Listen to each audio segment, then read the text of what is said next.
Hey, I'm Janelle. I'm so glad you're here. Let's get started with today's project. Let's run through the tools and materials you will need to do this project.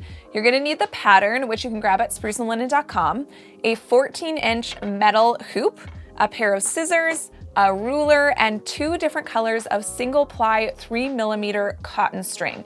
This recycled cotton string is from Unfettered Co, and we do have a couple of discount codes for you, which I will link in the description box below. Unfettered Co ships within Canada to the US, Europe, and the UK. The first thing that we're gonna do is cut all of our string that we're gonna need for the project. So you're going to need 47 strands of each color that you've chosen, and they need to be approximately 21 inches long. I'm gonna be using a nice thick book to wrap my string around, but if you need to cut them one by one, that's fine, or again, find a book or a picture frame, something that you can wrap them around.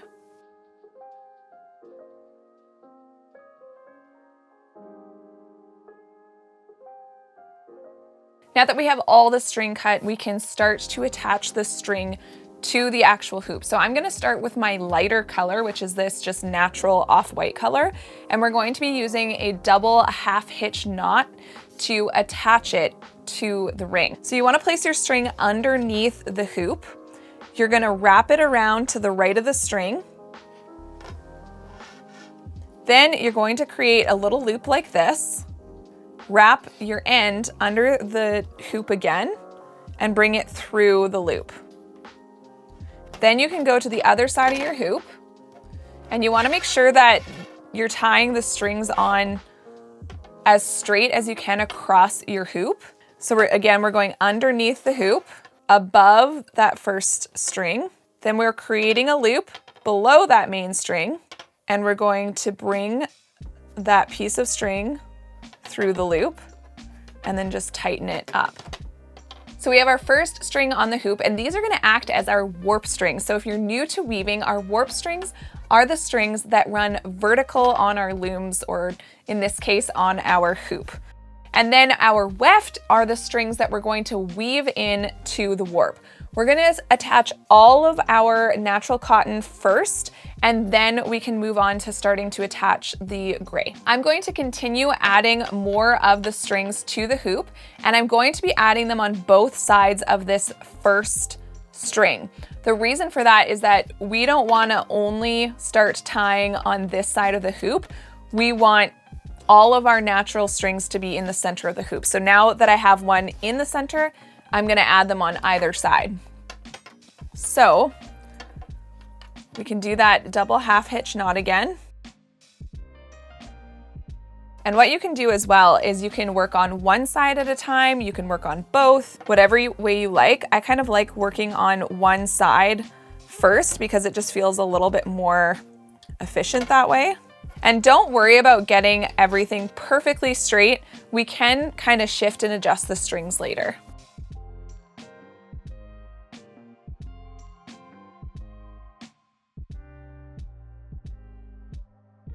Now that I have all of the off-white string attached to this side of the hoop, I simply just need to turn my hoop and start attaching them onto the other side. So I'm going to just make sure that whatever string I'm grabbing next is the next one up here as well.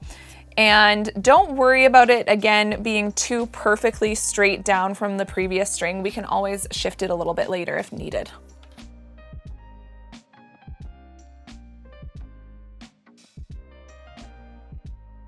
Now we have all of the off-white strings on, we're gonna start tying on the gray ones. In this case, we're going to just tie the gray ones on one side of the hoop, and then we're gonna start weaving them in to create our pattern. If your hoop is looking anything like mine and like the strings are starting to loosen up and that kind of thing, don't worry too much about that at this point. That's just going to happen and everything will tighten up as we go.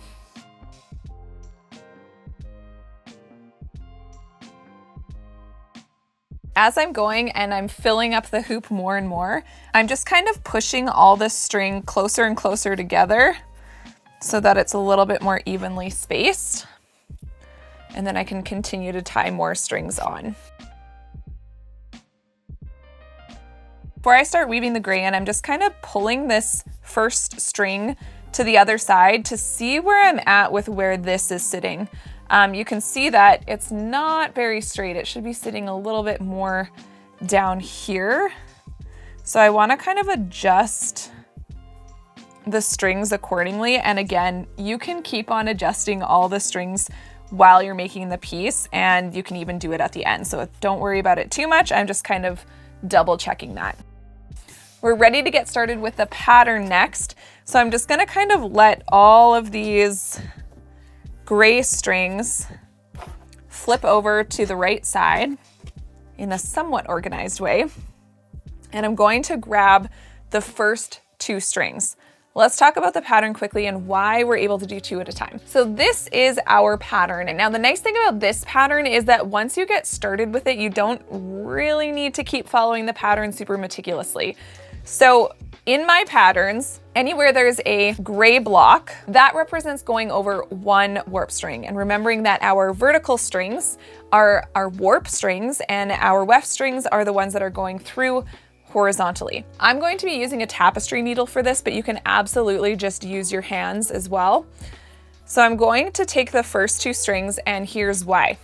So our first 2 rows of our pattern are identical. So that means I can actually weave in both of these strings in at the same time. And we're gonna just count really quickly with this pattern. So I need to go over 1, 2, 3, 4, 5, 6, 7, 8, 9, 10. I need to go over 11 strings. Then we're going underneath 1. So the white blocks represent going under 1. Then we need to go over all of these. But instead of counting all of these, I'm going to just count to 11 again from the other side. 1, 2, 3, 4, 5, 6, 7, 8, 9, 10, 11. And then we're going under this string. So I can just go over all of those strings. And that is our first row of the pattern. Now there's a couple different ways that you can do this. You can decide to flip this around after each row that you weave and tie the strings onto the hoop as you go, or you can weave in all the strings and then tie them on after. You just have to, again, be really careful that you're doing them in the proper order. I'm going to opt for tying all the knots at the end because it just feels a little bit more efficient to me, which always feels nice. So now we're moving up. So we did the first 2 rows. So now we need to do the next 2 rows. And this whole pattern is done in rows of 2 until we get to the very center. So for the next 2 rows, I'm going to grab the next 2 strings. And I've already decided I'm not going to use the tapestry needle necessarily. Okay, so we're taking our next 2 strings.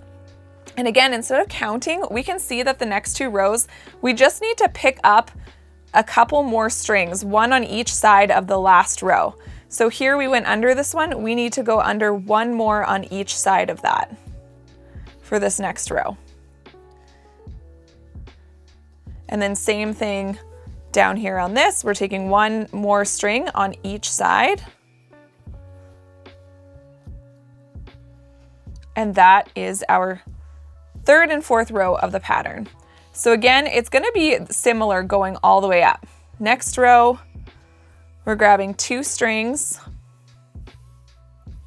and we're gonna pick up 1 more on each side again. So I'm going under this one and I'm also picking up this one. And then same thing down here. So we went under this one, we need to pick up 1 more on each side, like so. And that's our next row. So you can continue that all the way up. And then when we get to the center of the pattern, we have to do 3 at a time. So I'm gonna continue doing that, grabbing 2 strings, picking up an extra one on this side. So again, we went under this one, we need to go 1 further, and then 1 more on this side as well. So we're slowly building up that triangle shape. And then again on this side, picking up 1 more string than before and repeating that again.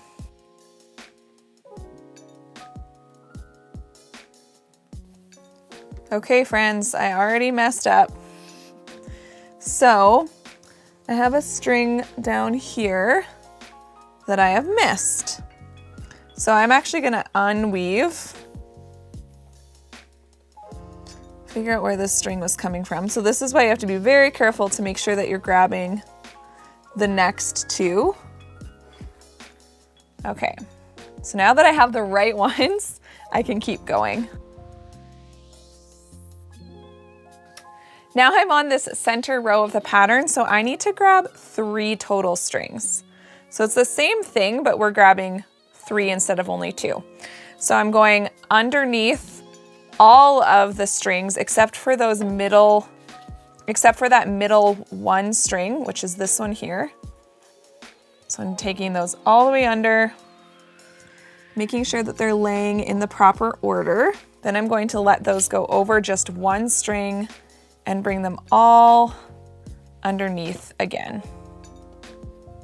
And now what we're going to do is the opposite of what we started with. So we're going to grab 2 strings at a time.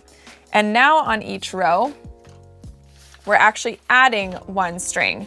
So we're going over top of the first warp string. Then we're going all the way to the middle. And in addition to that center string, we need 1 more on each side that we're going over top of. So we're going over top of those 3, and then going all the way to the other end and just going over that last one.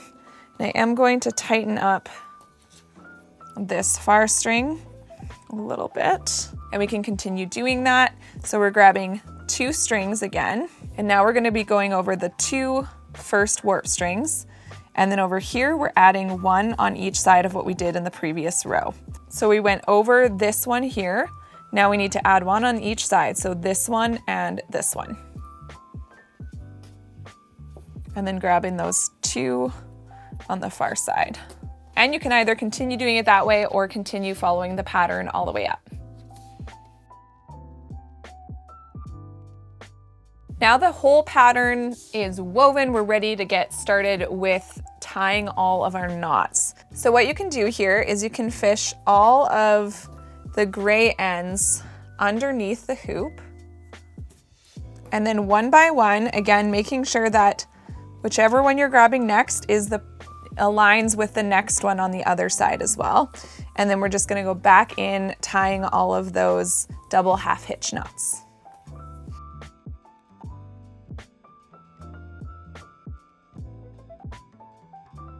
These last few strings are going to be the ones that are the hardest to tie on because everything's getting really close together now. So I'm just kind of pulling everything apart just to give myself a little bit more space, and we can readjust it after we tie these last few knots on.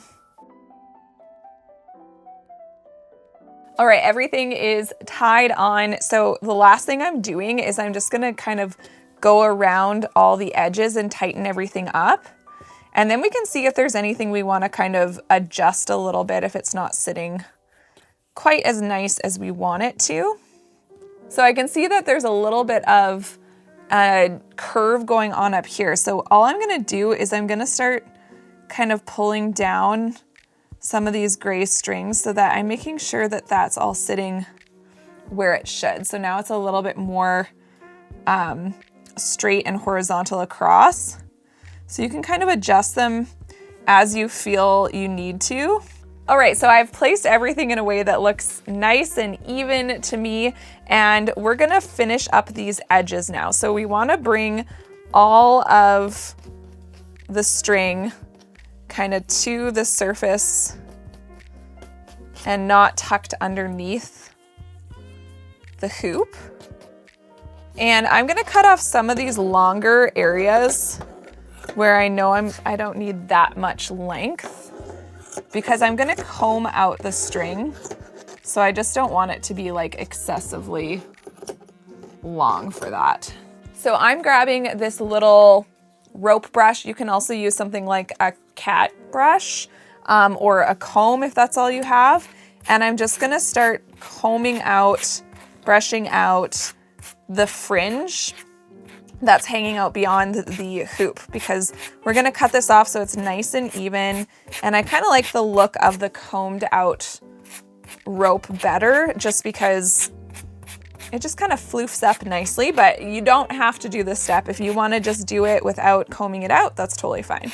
Here's where you get to decide how long you want sort of your excess fringe sticking out from beyond your hoop. Because I use the single ply string, it's not overly stiff on its own. So I want to cut it short enough that it'll still kind of stick out and won't sort of just flop down. So I'm gonna go with 1 inch, and then I'm just gonna start making little snips at that 1 inch, and I'm just gonna keep moving